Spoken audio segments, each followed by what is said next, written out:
Dude, thanks again for making the time. I want to ask the cliche question, Pop Drunk Snop Rad, where the title came from. I get kind of no effects vibes or like take off your pants and jacket kind of vibes, but I do want to ask more about the heart of the album. You guys have your bread and butter with the comedy, the pop culture references, but this isn't like a growing up album. This is like a growing older album, something I can certainly relate to.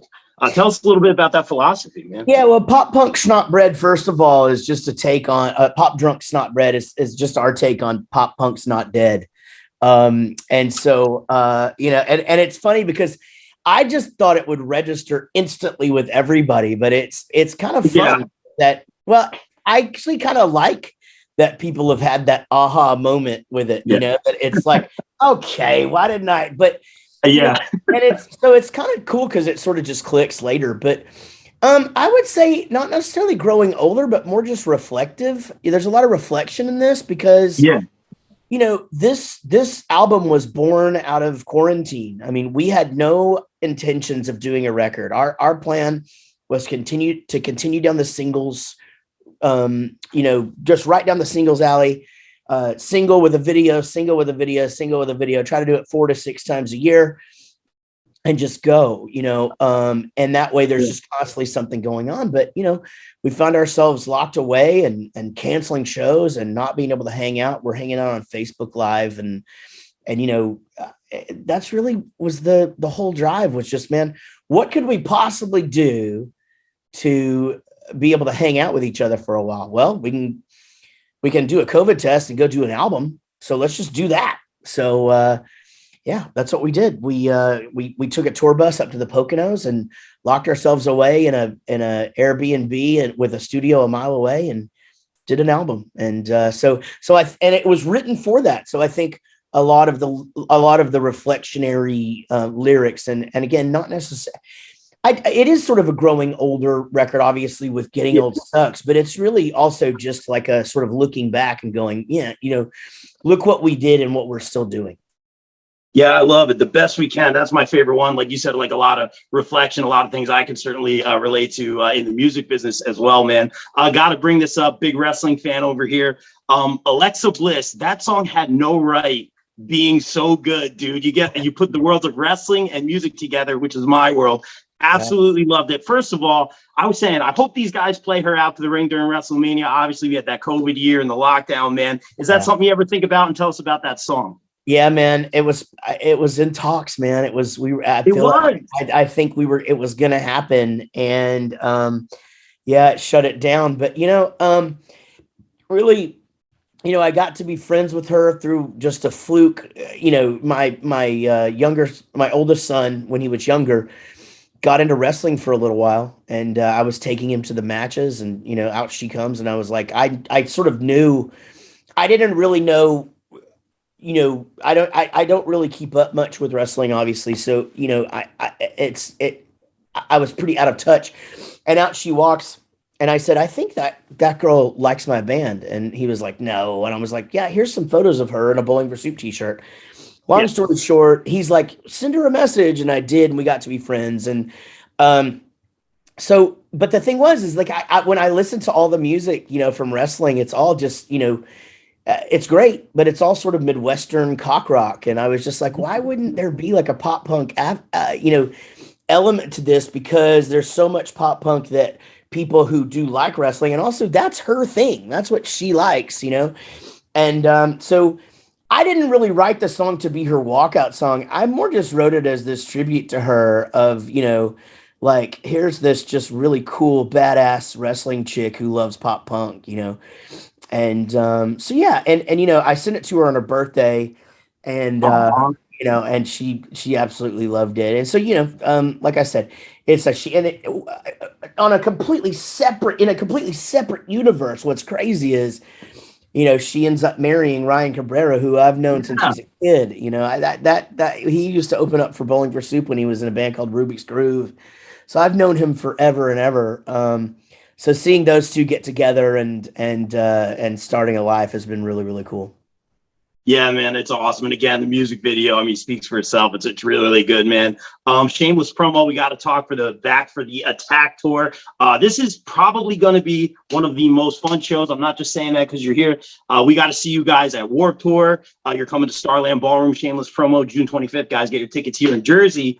But yeah, dude, Warped, let me just say this. You guys should have been on the main stage. Stole the show. Warped Tour 25. It was amazing. My favorite thing, man, is like when people are crowd surfing and you aren't playing the music and then you throw something on like crowd surfing with no music. Like, what is your guys' on stage philosophy? Because Less Than Jake, Bowling for Soup, Aquabats, that's going to be the most fun, energetic show ever. For sure. Yeah. I mean, for us, there's just no rules. And I mean, there's no set, there's not always a set, place to start and stop. So everybody's on their toes all the time. And we try to make every single show completely different. And you're right. Less Than Jake, so much fun. Aquabats, it's like watching a cartoon show, when you're watching them. Yeah.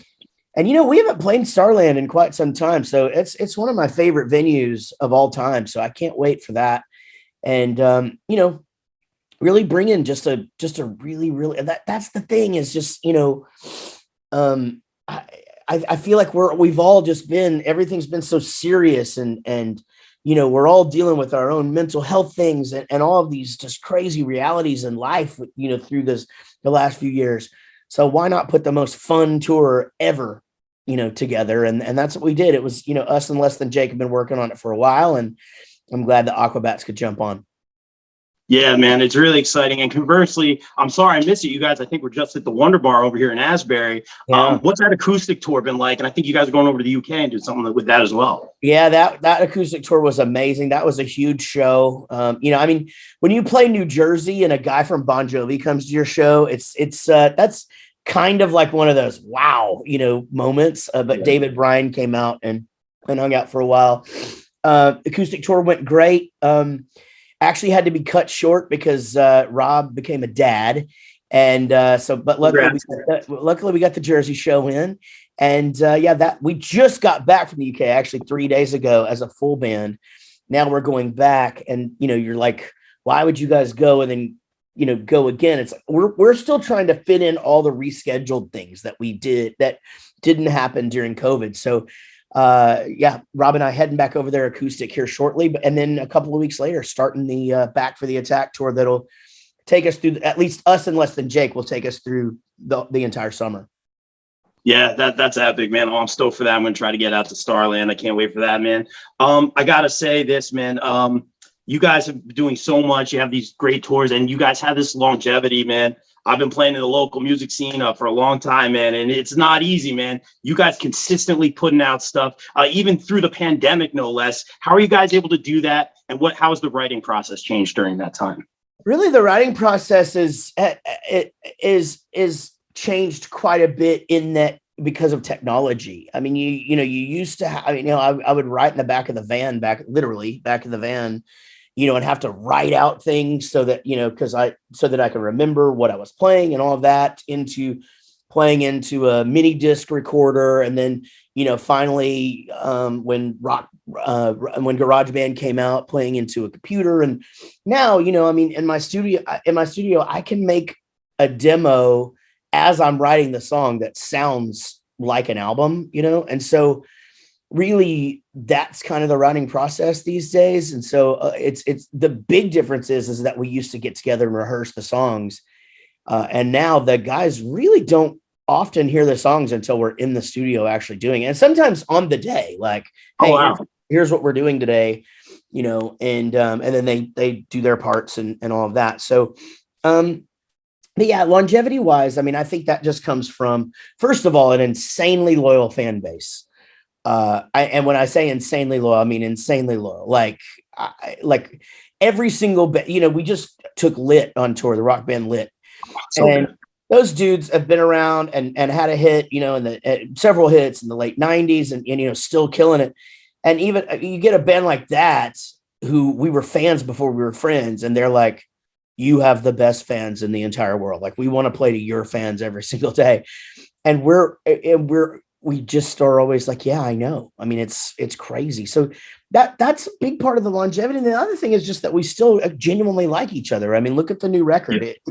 That record exists because we wanted to hang out. That's it. I mean, like there was never, it's like, it's not like you make money on music. You know what I mean? Like, it's, you go and record music and then you go tour so that you can pay your rent. Right. Yeah. Yeah. So it's not like it was like a business decision. It was literally just, hey, I miss you guys. Let's freaking go drink a bunch of beers. And then bonus, all 4 major sports were on at the same time while we were recording that record because of all the delays and stuff. And so not only were our days filled, our nights were filled, and we just had the best freaking time ever. So I think that shines through on the record too. I think when you listen to Pop Drunk Snot Bread, you'll just be like, my God, how are they still this happy? That's it, man. I want to ask you this one real quick. I know you got a lot of Mavs fans in the band. You think they're going to do it this year? What do you think? I think the cool thing about the Mavericks is it's much like my Pittsburgh Steelers, which I realize that's weird talking about 2 different cities. Yeah. But I'm a Dallas fan of everything, but I grew up a Pittsburgh Steelers fan because my parents are from Pittsburgh. Okay. But I'm a diehard Mavs fan for life. And one of the similarities that the Mavs and the Steelers have is they tend to just sort of gel at the right time. Like there's just this thing. You don't really have a lot of those teams that have just dominated through the whole season. I mean, I think the Steelers have done that once or twice, but very seldom do they dominate and then go on to win it all. It's just always just like this thing where it just kind of comes together. And so, you know what? I wouldn't say that I think that they are going to do it. I would say don't count them out. I like that. Yeah, that's awesome. I was a New Jersey Nets fan growing up, to see Kid go over there and win. So there's a special place in my heart. Now he's coaching for the Mavs. Started out as a Maverick. That's right. He was part of the 3 J's. Yeah. That's it. Hallelujah. He's the best right now. I love seeing him play. Glad to see him back. Jaret, I do want to be respectful of your time, but last one, I really wanted to ask you this. Coming up, since I was 16 playing in bands here in the Asbury Park, Stone Pony, Saint area, you grow up, for a lot of these musicians that we have on the show, man, it's tough, pay to play. It's not what it used to be, like you had mentioned earlier. Any advice you would have for these up and coming artists and bands trying to make a name for themselves? Yeah. And the unfortunate thing is that young bands don't like this advice, but I'm going to tell you exactly the way that it is. Look, it's the world has changed in a way that, because when I was a kid, we could go out and play on a Friday night and there'd be 4 other bands and people would just show up because there were bands playing. Music fans don't go out to find music, to discover things anymore. There's no going out for discovery. I don't go out to said bar because I know some band that I've never heard of is going to play and I just hope to like them. That doesn't exist. So the getting in the van and pounding the pavement and all of that thing is really, it's got to be a regional thing that you're doing and meeting other bands. And it's so much social media and, you got to get somebody that's good at that and somebody that's willing to put in the time. And then write great songs, and put out content. It sucks. It's like, I realize TikTok's a beating, and I know putting something up on Instagram that's creative every single day or every other day it sucks, but it's part of it now, and but that's the same as in the 90s. What I would compare it to is being in a touring band without a cell phone. And literally with a freaking Atlas and a tank of gas, and it's like, go, you know what I mean? So you got to change with the times, and this is part of that change. So, I envy bands because of technology and because of the way things are, but I also feel bad that they don't get those experiences, that you can't just leave for 6 months and book yourself a tour and go play. I mean, it's possible. You can find, kids to put on shows for you and to do all this, but it's not like it was, where you could, just call one of 5 places in every city and beg yourself onto a show, Yeah. So anyway, I don't mean it to be a downer. I just mean, I think bands get sick of hearing that they need to build your socials.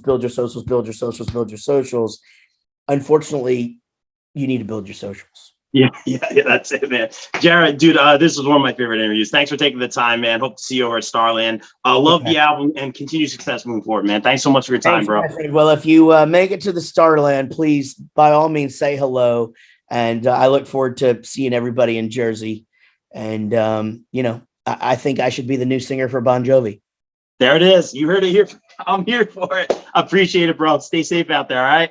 Take care, man.